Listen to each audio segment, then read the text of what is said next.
లత్కోర్లు రాజ్యమేలుతున్నారు. అసమర్థులు చవటలు దద్దమ్మలు ఉన్నందునే ఇవాళ ఈ పరిస్థితి. నీళ్ళు ఇవ్వడం ఈ రండలతోని కాని పని. ఎవరైనా 18 సంవత్సరాలు నిండినటువంటి పిల్లలు ఎవరైనా ఉంటే దయచేసి, నిండనటువంటి పిల్లలు ఎవరైనా ఉంటే దయచేసి ఒక 2 నిమిషాల పాటు ఈ ఛానల్ చూడకండి అని చెప్పి హెచ్చరిక. ఎందుకంటే ఇందులో పదాలు కాస్త అభ్యంతరకరంగా సమాజం తలదించుకునేటువంటి పదాలు ఉంటాయి. లత్కోర్లు రాజ్యమేలుతున్నారు అంటే చెప్పలేదనేరు, మళ్ళీ మేము చూసేసినాం అయిపోయిందంటే కాదు, ముందే హెచ్చరిస్తున్నాం, దయచేసి చూడకండి. అసమర్థులు చవటలు దద్దమ్మలు ఉన్నందునే ఇలా ఈ పరిస్థితి. నీళ్ళివ్వడం ఈ రండలతోని కాని పని. కాంగ్రెస్ పై కేసీఆర్ కామెంట్లు. ఇది మనిషి సృష్టించిన కృత్రిమ కరువు. ఎకరాకు 25,000 పరిహారం ఇవ్వాలి, బోనస్ ఇవ్వకుంటే పులుల్ లెక్క గొంతు కొరికి సంపుతాం. వీళ్లకు కాళేశ్వరం గురించి ఎంటిక కూడా తెలియదు. 50,000 మందితో పోయి రిజర్వాయర్లు నింపుతా, నేతన్నలకు నీళ్ళివ్వకుంటే రాష్ట్రాన్ని రణరంగం చేస్తామని వ్యాఖ్య. కరీంనగర్ సిరిసిల్లలో కేసీఆర్ పర్యటన. పాత తెలంగాణ పునరావృతమైందని, ఇందిరమ్మ రాజ్యంలో ఇగిలిచ్చినట్టు అయిందని, నీటి నిర్వహణ తెలియని లత్కోర్లు రాజ్యమేలుతున్నారని బీఆర్ఎస్ అధినేత కేసీఆర్ కామెంట్ చేశారు. అసమర్థులు చవట దద్దమ్మలు రాజ్యంలో ఉన్నారు కాబట్టే ఇలా ఈ పరిస్థితి వచ్చింది, నీళ్ళు ఇవ్వడం ఈ రండలతోని కాదు అని విమర్శించారు. అయితే ముఖ్యమంత్రి కేసీఆర్ గారు మాట్లాడిందా లేదా అని మళ్ళీ కొత్త పంచాయతీ. ఎందుకు, ఆయన బయట చూపిస్తే అయిపోతుంది కదా ఏం మాట్లాడిందో సార్ అనేది. ఎక్కడుందనా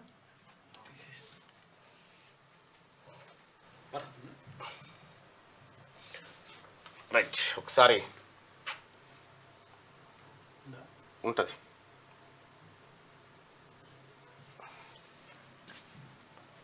బీజేపీకి ఒక ముట్టిముఖం ఉన్నదండి రాష్ట్రంలో. ఏంటంటే బీజేపీ నాకు అర్థం కాదు.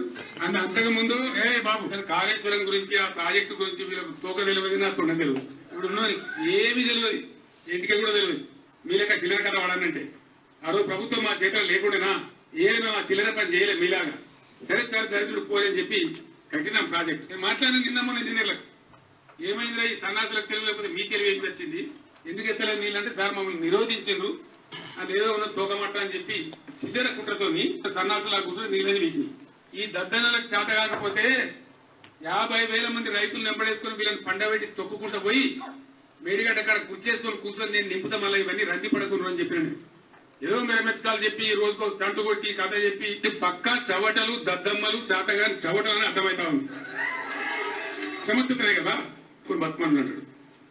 నిరోధం నమ్ముకొని బతకన్నారా కుక్కల కొడుకులారా. మీరు కొత్త పీక్ పడగొట్టింది ఏమి లేదు, ఇది కాదు. ఈ ప్రభుత్వమే లత్కోర్ల ప్రభుత్వం. అడ్డమైన మాటలు మాట్లాడి కొత్తది మీద అవుతుందా పీక్తుందా, మీ సాధన అవుతుందా లేదా అదంతా వేసాగి పక్కా చవటలు దద్దమ్మలు శాతగాని చవటలని అర్థమవుతా ఉంది. అసమర్థ, అవివేక, చవట విధానాల వల్ల, అర్భకత్వం వల్ల ఈ దరిద్రం మన రాష్ట్రానికి వచ్చింది. మళ్ళా సిగ్గు లేకుండా మళ్ళీ ఇయ్యాలో 4-5 హామీలు ఇచ్చారు. తెలియనటువంటి లత్కోర్లు రాజ్యం వెళ్తున్నారు కాబట్టి, అసమర్థులు చవట దద్దమ్మలు రాజ్యంలో ఉన్నారు కాబట్టి ఇవాళ వీళ్ళు ఇట్లే కిరికిరి మాటలు, అడ్డగోలు మాటలు, తొండి మాటలు, అసమర్థులైన కరెక్ట్, ఎగ్జాక్ట్లీ. అసలు కేటీఆర్ ఈ మధ్య చాలా సార్లు వాపోతున్నారు. నా తండ్రి వయసులో సగం లేని వాళ్ళు కూడా నా తండ్రి గురించి చాలా పరుష పదజాలం వాడుతున్నారని, చాలా అబ్యూజివ్ లాంగ్వేజ్ వాడుతున్నారని, తన గురించి అబ్యూజివ్ లాంగ్వేజ్ మాట్లాడుతున్నారు. మరి మీ నాయన పెట్టిన ఈ నానుడిని పాటించకుండా ఏం చేస్తారు? యథా రాజా తథా ప్రజా. నాయన పెట్టిపోయిన అవినీతి ఏది అదేమంటారు, మీ నాయన భాషలో చెప్పాలంటే మీ నాయన నాటిన రడ్డ మొక్కనే అది కదా. ఈ భాషను అసలు ఈ భాష ఒక ముఖ్యమంత్రి, మాజీ ముఖ్యమంత్రికి సరిపడుతుందా? ఆనాడు ముఖ్యమంత్రిగా ఉండగా ఇట్లానే మాట్లాడు అంటే ప్రతిపక్షాలందరూ చేతగాని వాళ్ళు, నేను ఒక్కడనే చాలా గొప్ప వ్యక్తిని, నా వల్లనే పెద్ద ప్రజాస్వామ్యము సుసంపన్న పాలన వస్తుందని చెప్పి చెప్పుకోవడం ఈయన యొక్క వాచావాత్సల్యం. అంత విషయం ఏంటంటే 50,000 మందితో పోయి రిజర్వాయర్లు నింపుతాడట. 50,000 మంది అంటే నువ్వేమన్నావు, కుర్చీ వేసుకొని కూర్చొని, నిన్న కూడా నేనే కుర్చీ వేసుకొని కూర్చొని నీళ్లు ఎట్లా నింపానో నింపుతా అన్నాడు. నువ్వొక్కని పోయేదాన్ని 50,000 మంది ఎందుకు? మళ్ళా కరెక్ట్ నువ్వే చేసేది ఉంటే, నీ దగ్గర దమ్మే ఉంటే అది కూడా ఎప్పుడు పోతాట, ఈ ఎన్నికలు అయిపోగానే పోతాట. మరి ఈ ఎన్నికల లోపల ఉన్న పంట ఎటు పోవాలి? నువ్వు నిజంగా సిపాయి అయితే కరెక్ట్ గా వానలు పడే టైం పోతాడు.